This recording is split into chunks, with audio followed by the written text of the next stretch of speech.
Hello, I'm Jonathan Smith. I'm the lead pastor at One Church TO, and you're listening to the teaching time from our weekend gathering. We're an imperfect community of over 70 nationalities and 5 generations who are attempting to follow and shine Jesus in the Greater Toronto Area. Our vision, it's so simple. We want to help people from all walks of life know God, love people, and in turn, impact our city for good. We've designed these weekends to be meaningful, challenging, and encouraging, and I hope that's what you get from listening. Well, over the next several weeks, we're going to be talking about the hidden costs that are often associated with life, those important things of life.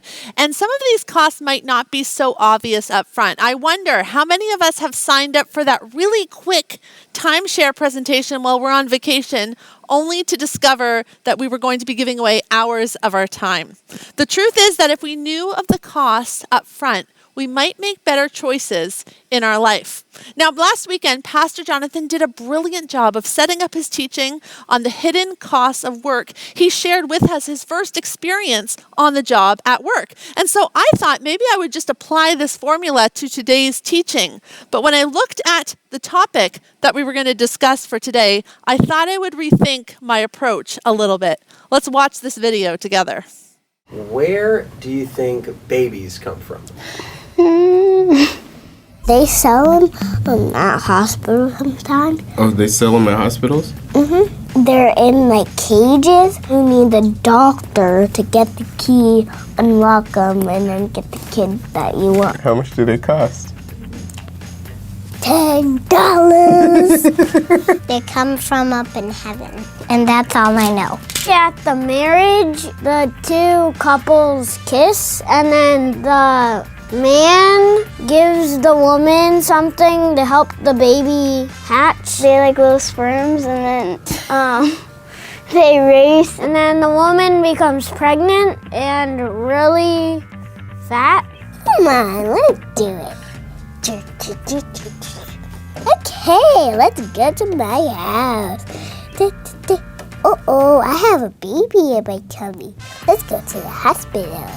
Got out my baby. Yay, let's go home. Now she's 5.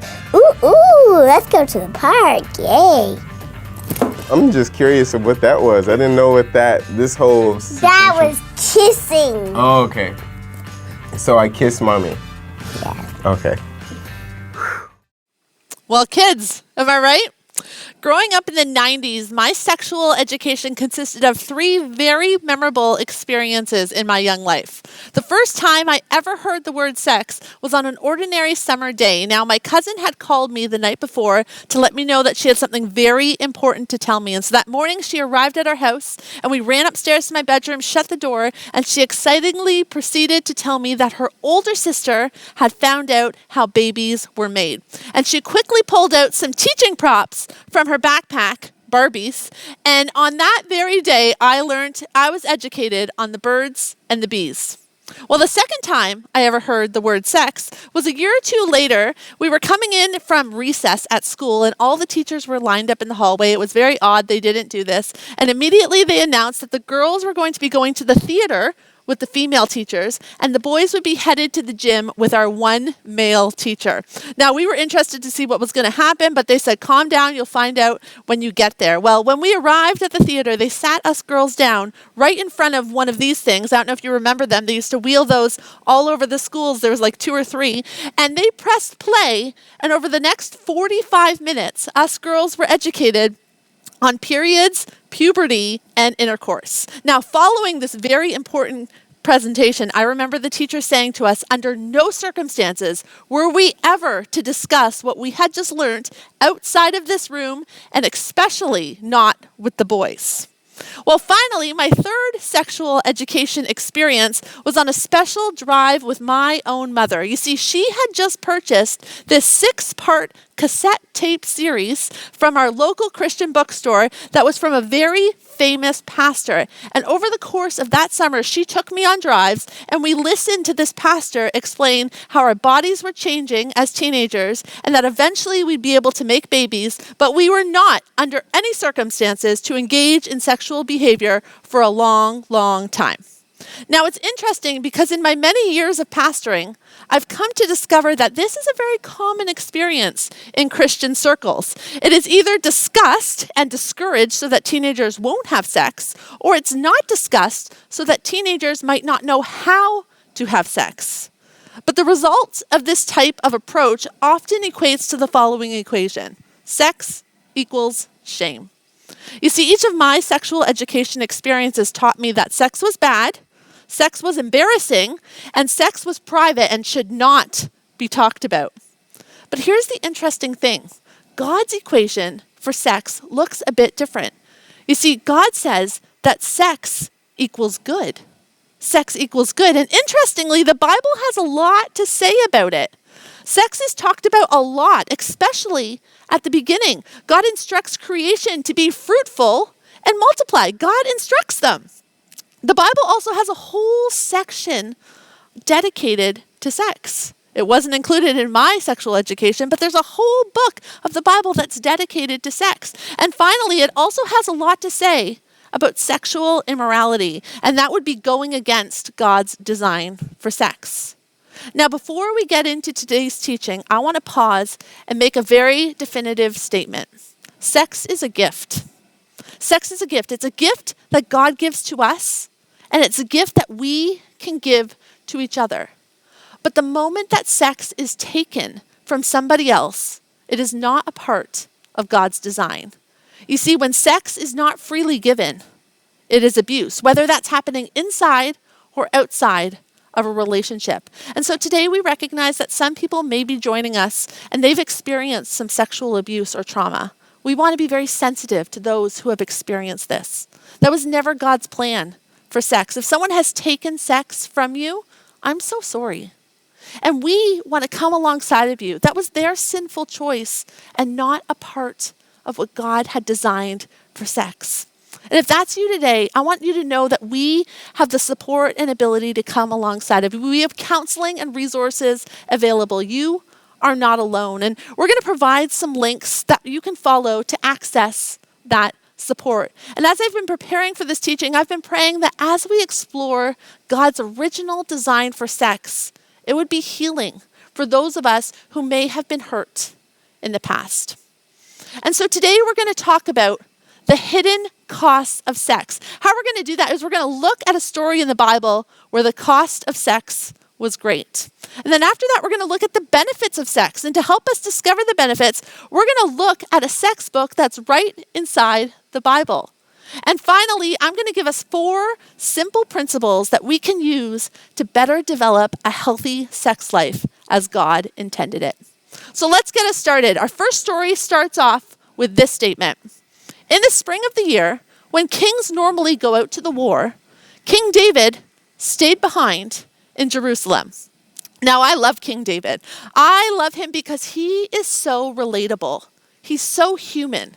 He's like me and you in many, many ways. There's David, the king of Israel, at home, while the rest of the army is off at the war. You see, David should have been at the war, but he had decided to stay home. And that first statement, it starts off our story, and it really boils down to one thing: disobedience. You see, the Bible doesn't use throwaway sentences. Everything that is included in the Bible, God wants to teach us with. And the lesson here is very clear.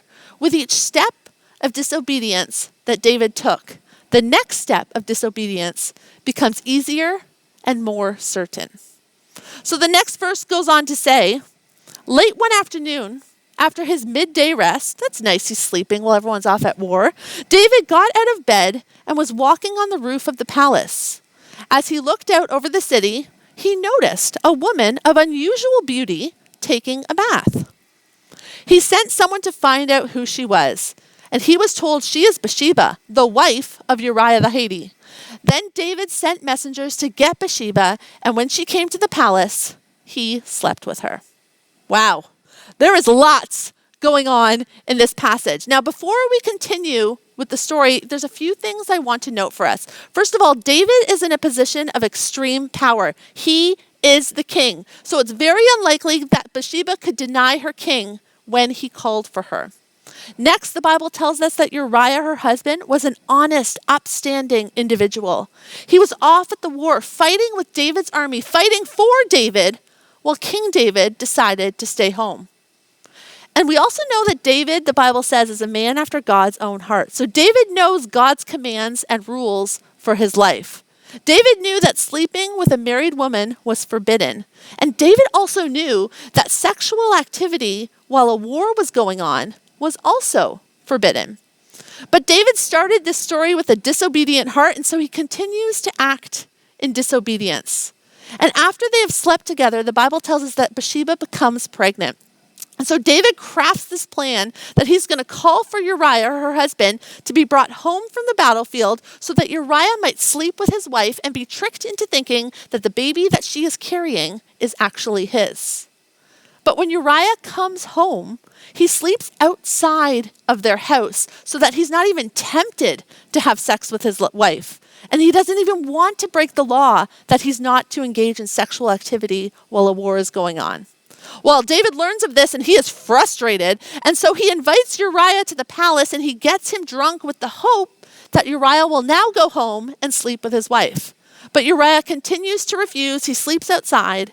And so David eventually sends Uriah back to the battlefield, and David arranges for Uriah to be killed on the front lines. And once that has taken place, David takes Bathsheba home to be his own wife. Now, there's so much that we could dig into in this story, but here's the truth I want us all to see in this. David's disobedience knows no bounds in this story. He desires and summons a married woman to come to his bed. He engages in sexual activity during a time that it was forbidden. He tries to get someone else to sin so that his sin can be covered up. And finally, when that doesn't work, David commits murder to hide his sin. You see, in this story, David was using sex for his own personal gratification. And because of this, David is going to cause extreme damage and destruction to many, many lives. Now let's look at another story that is completely different in every way. There's a beautiful book in the Bible in the Old Testament called the Song of Solomon. It's a recorded conversation of love and passion and sexual experiences of two lovers who are married through the course of their engagement and their wedding and their honeymoon and their marriage. Now, I'll warn you, some of it is a bit explicit, but we're going to look at a few of the tamer verses today to give us a general idea, a general picture of what a healthy sex life should look like between two committed partners. Well, the book starts off by telling of an engagement between these two individuals who are head over heels in love with each other. And this is what the young woman says about her boyfriend at the time. She says, "Kiss me and kiss me again. For your love is sweeter than wine. How pleasing is your fragrance. Your name is like the spreading fragrance of scented oils. No wonder all the young women love you." Well, next on the wedding day, the groom says to then his bride, "You are beautiful, my darling. You're beautiful beyond words. Your eyes are like the doves behind your veil. You are my private garden, my treasure, my bride, a secluded spring and a hidden fountain." And then goes on in their honeymoon, the young bride, full of passion and love for her new husband, says this of their time together: "My lover tried to unlatch the door, and my heart thrilled within me. My lover is dark and dazzling, better than 10,000 others. His mouth is sweetness itself. He is desirable to me in every way." Whoa! And finally, we get to the marriage days where they've spent some time together and time apart. And this is what the wife says to her husband: "Come, my love, let us go out to the fields and spend the night among the wildflowers. Let us get up early and go to the vineyards to see if the grapevines have budded. Because if the blossoms have opened and if the pomegranates have bloomed, there I will give you all of my love." Well, if you didn't catch it in those readings, the many garden and fruit references are directly speaking to sexual intimacy that this couple is enjoying together. Now, there's a lot that is going on in this text, but here's what I want to highlight for us today. The main voice in this whole conversation throughout the whole book of Solomon is actually the woman's voice. And that would have been unheard of at that time. You see, this is the only book in the whole Bible where a woman speaks more than a man. This woman is initiating the sexual relationship with her lover. And in those times, for a woman to have such a loud and bold voice about her sexual health and their sexual health, well, that's extraordinary. Because to give a bit of context, this is a male-dominated society. But there she is, boldly declaring that God's plan for sex is for two consenting, committed individuals to give themselves to each other for their whole lives. There's such a difference between the attitude of King David and this young woman. You see, King David, he wanted what was not meant for him. He is only thinking of himself. He's not thinking of anybody else. And he's using sex for personal gratification. But then we have this young woman, and she wants everything that God has in store for her. And everything she says, everything she does, it's out of commitment, out of love for her lover, for her husband. She uses sex to connect permanently to one individual for the entirety of her life. So today, I'm going to give us 4 simple principles for a healthy sex life that we can learn from these 2 stories. And the first is this: sex is for covenant people.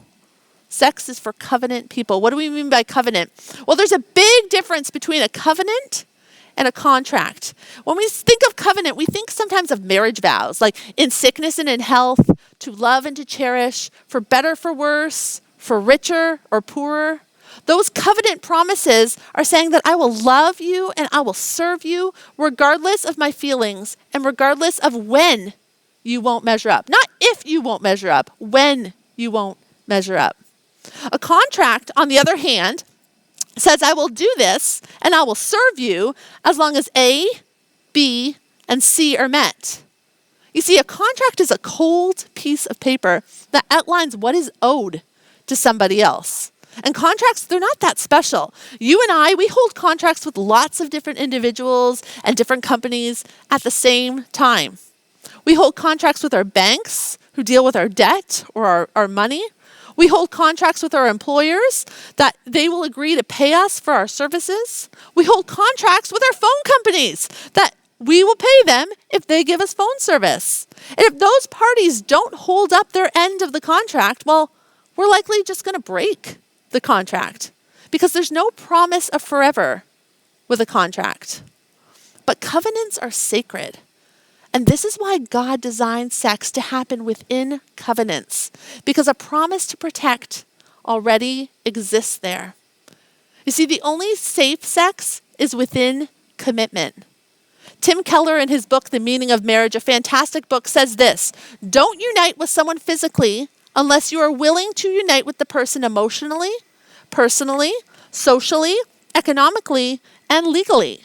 Don't become physically naked and vulnerable to the other person without becoming vulnerable in every other way. And the reason for this leads us to principle number 2. Sex is for getting naked. Sex is for getting naked. You know what? Sex is the great revealer. You can't sleep with someone for very long and hide yourself from them for very long. Every time we have sex, we're not just taking off our clothes. When we get naked with someone, we're taking down walls and allowing them to see our most authentic self. You see, we invite them to see all of us, even the places that we usually keep hidden from the world, including those hurt and broken places. The truth is that we are all fallen people. We all have imperfections. We all have massive areas where we just don't measure up. There's an ugliness that's inside all of us. And that's just a reality of our humanity. We are not perfect. But sex is permanent nakedness with and in front of somebody else. And in a covenant, this is a beautiful experience to be completely real and authentic with another individual. Because the commitment is already there, the other person will take what you are giving them and treat it as a treasure, treat it as sacred, treat it as worth something, worth protecting. You can be known and safe with someone in a covenant relationship. But if there is no covenant there, then there's no responsibility on their part to treat your most vulnerable, authentic self with care. You know what? They've made no commitment to you. They're like saying, well, I'm getting to know you, and if I like what I see, if I don't see anything ugly or scary, I might consider making this permanent. This is why in the Song of Solomon, the woman warns, do not awaken or stir up love until the time is right.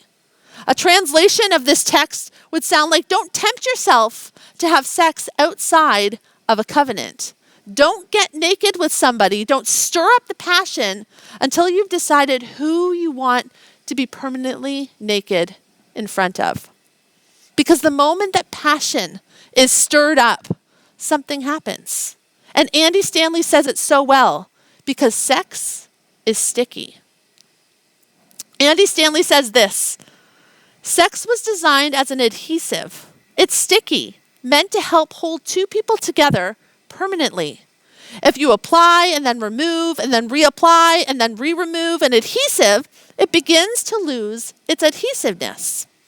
Every time you have sex with a different partner, you apply and then remove, and eventually your sexual experience will begin to lose that stickiness. And the way you will know is because sex will begin to lose its significance.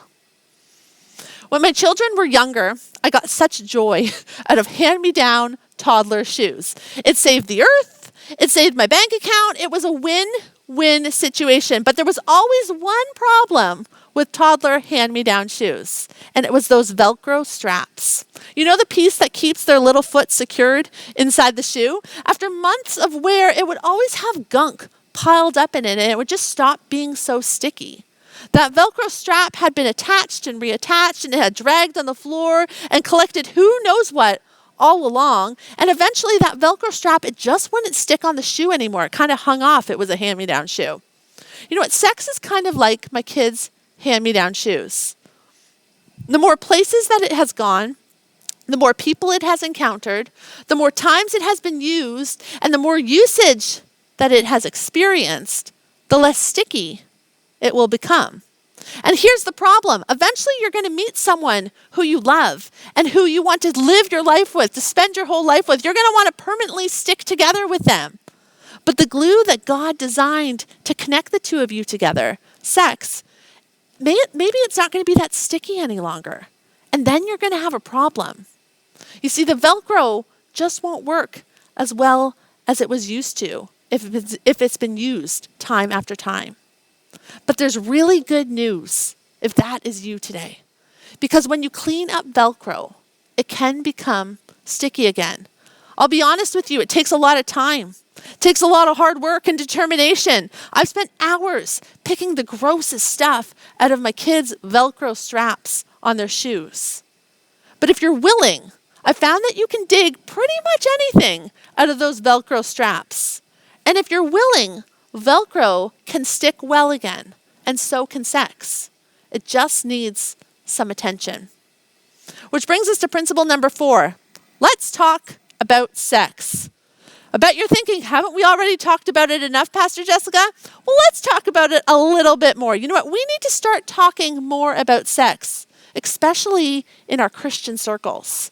We need to start talking about sex with our counselors and our therapists so that we can get to points of healing. We need to get comfortable talking about sex within trusted friendships because we know that accountability is healthy for us. We need to get comfortable talking about sex in church because the truth is that God designed sex. So God's people should be the leading voice in why God made it and how we are supposed to use it.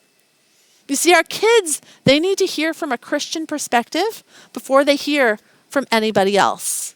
Now, I've talked to hundreds of parents. I used to be a kids pastor and a youth pastor. I've talked to hundreds of parents on when is the right time to approach this conversation. And you know what? The research is really clear. Kids are learning about sex before their parents are willing to talk to them about it. And this is a problem. So how do we go about having a sex talk? Well, the first thing we need to do is we need to have it early. We need to have it early because the first voice that a kid hears on any subject in life eventually becomes their measuring stick. The first voice they hear on any subject in life becomes their measuring stick. This becomes the tool that they're going to take with them for the rest of their life and measure every other opinion against. And so we need to make sure that this tool has the right information for them so that as they're talking with their friends and talking at school, they have the right information before they go into those conversations. They need to know that it's okay to come to us with questions, because if they don't feel comfortable talking with us about their questions, they will go and find someone else to talk about it with.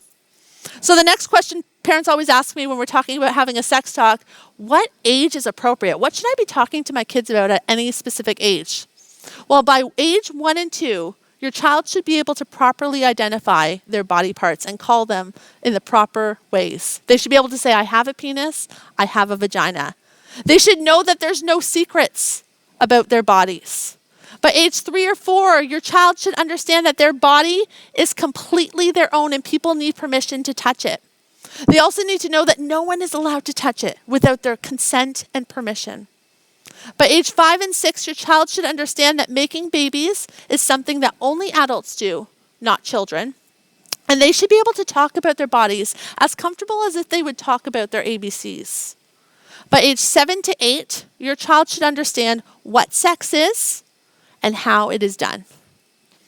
By age 9 to 10, your child should understand about puberty, masturbation, and pornography. And finally, by the age of 12 plus, no topics should be off limits with your kids. And you know what? I know this is really uncomfortable.